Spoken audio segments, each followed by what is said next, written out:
오늘은 국회에서 오신 분들부터 먼저 좀 소개해 드리겠습니다. 우리 조정식 더불어민주당 신입 정책위원장님 오셨고요. 또 우리 민병두 국회 정무위원장님 함께 주셨습니다. 그리고 강병원 우리 더불어민주당 원내 대변인 함께 주셨고, 또 송기현 국회 법사위 여당 간사님, 유동수 국회 정무위 또 우리 여당 간사님 함께 주셨습니다. 우리 조정식 신임 정책위원장님은 우리 정책 관련 회의에 지금 처음 참석하시는 거죠? 네, 첫 친구입니다. 앞으로 우리 정부 2기 경제팀하고 함께 손발을 맞춰 나가셔야 될 텐데 인사 말씀 한번. 네, 이번에 더불어민주당 정책위장을 이번에 새로 맡게 된 조정식 의원입니다. 오늘 청와대에서 대통령님께 정책위장으로 첫 신고식하는 자리입니다. 네, 지금 이제 3일째 됐는데 현안이 많아서 지금 정신이 많이 좀 없는 그런 상태이긴 하지만 올해가 특히나 2019년도 새해는 우리나라가 우리 대한민국이 역사적으로나 그다음에 국가 경제적으로나 또 정치적으로도 또 저희 더불어민주당 입장에서는 또 내년 선거를 잘 준비해야 되는 그런 해이기 때문에 굉장히 중요한 해인 것 같습니다. 근데 이제 어쨌든 국가 전체로 봤을 때 굉장히 중요한 때에 정책위장을 맡게 돼서 한편으로는 굉장히 무거운 마음이면서도 정말 열심히 잘해야 되겠구나라는 그런 이제 책임감을 느끼고 있습니다.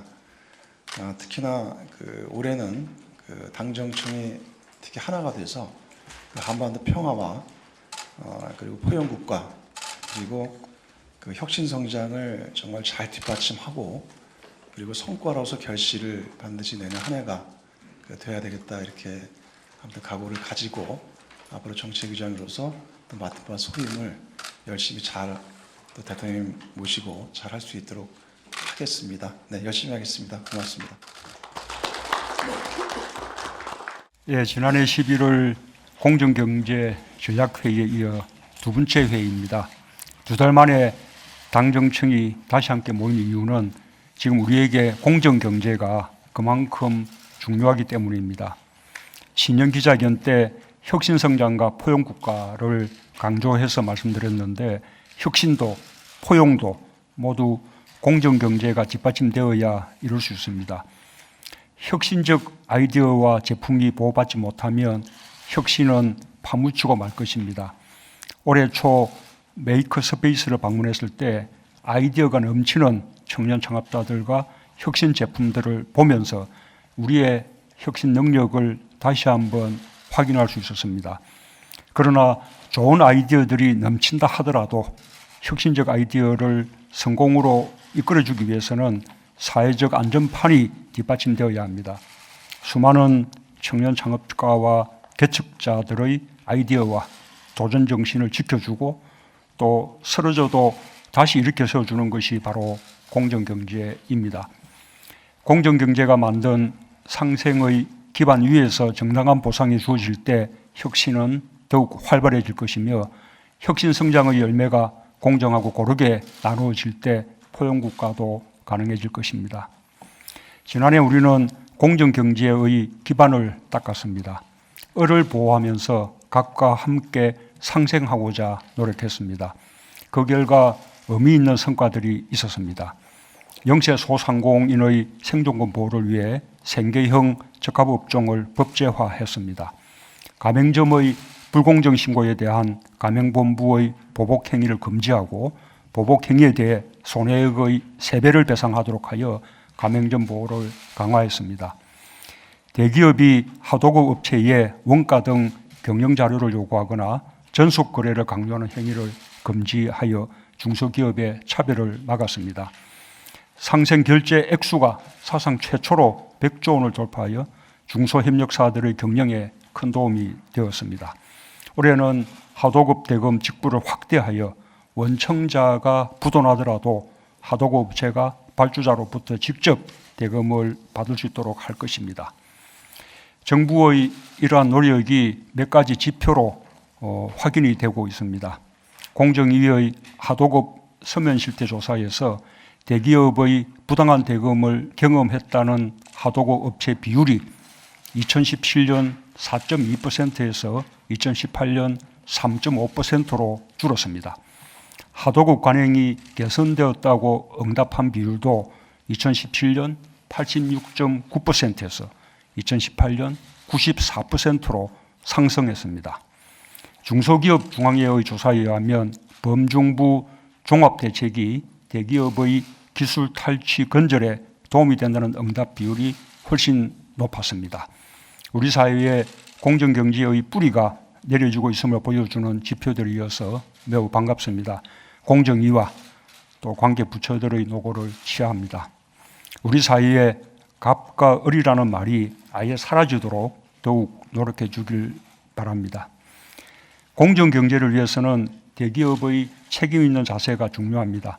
상생경제는 대기업 자신의 혁신과 성장을 위해서도 반드시 이루어져야 할 일입니다. 정부는 대기업 경영의 투명성을 높이고 책임성을 강화하기 위해 지속적으로 소유 지배 구조를 개선해 왔습니다. 그 결과 자산 10조 원 이상의 상호 출자 제한 기업 집단의 순환 출자가 2017년 9월 93개에서 2018년 12월 5개로 대폭 감소했습니다. 법무부는 대기업 위법 사례에 대해 자산 2조 원 이상 대규모 기업을 상대로 한 3건의 소송을 포함해 입찰 담합 소송 25건을 제기를 해서 44억 원을 환수하는 실적을 올렸습니다. 사상 최초의 성과입니다. 이와 함께 내부 거래 비중이 높은 대기업의 총수일가 지분을 축소하여 일감 몰아주기와 같은 사익 편취를 해소했습니다. 앞으로도 정부는 대기업 대주주의 중대한 탈법과 위법에 대해서는 국민연금의 스튜어드십 코드를 적극 행사하여 국민이 맡긴 주주의 소임을 충실하게 이행하겠습니다. 틀린 것은 바로잡고 반드시 그 책임은 물을 것입니다.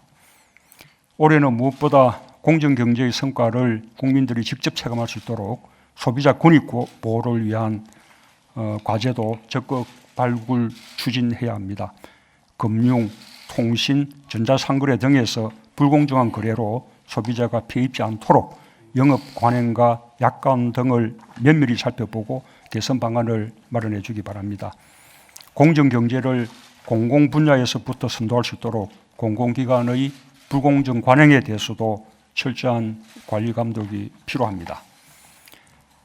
공정경제를 위한 많은 법안들이 아직 국회에 계류 중에 있습니다. 기업 소유 지배구조 개선을 위한 상법, 공정거래법, 금융그룹 감독법, 상생협력을 위한 유통산업발전법과 상생협력법, 가벌 문제 해소를 위한 가맹사업법과 대리점법, 소비자 보호를 위한 집단소송법과 금융소비자보호법의 제정 또는 개정 법안들이 국회 의결을 기다리고 있습니다. 모두 공정경제를 확립하기 위한 시급한 법안들입니다. 작년 여야정 국정상설협의체에서 여야 5당 원내대표와 함께 불공정 시정과 공정경제의 제도적 틀을 마련하기 위해 상법 등 관련 법안의 개정을 위해 노력하기로 합의한 바 있습니다. 국민과의 약속을 지키기 위해서라도 국회에 다시 한번 간곡히 협조를 부탁드립니다. 공정은 혁신의 기반이며 개인이 능력을 발휘할 수 있는 토대입니다. 인정해주고 존중해주고 박수 쳐주고 용기를 불러일으켜주는 문화가 우리 사회의 당연한 모습이 되어야 합니다. 일본의 한 중소기업 연구소에서 노벨상 수상 소식이 전해질 때 우리는 대기업에게 기술을 빼앗긴 중소기업의 사례를 계속해서 들어야만 했습니다. 우리도 골목에서 세계적인 요리사가 탄생하고 골목에서 혁신적 발명품이 나올 수 있는 그런 사회를 만들 수 있습니다. 공정경제를 통해 혁신이 날개를 펴고 함께 성장하는 포용국가를 만들어가길 희망합니다. 감사합니다. 네, 이어지는 회의는 비공개로 진행됩니다.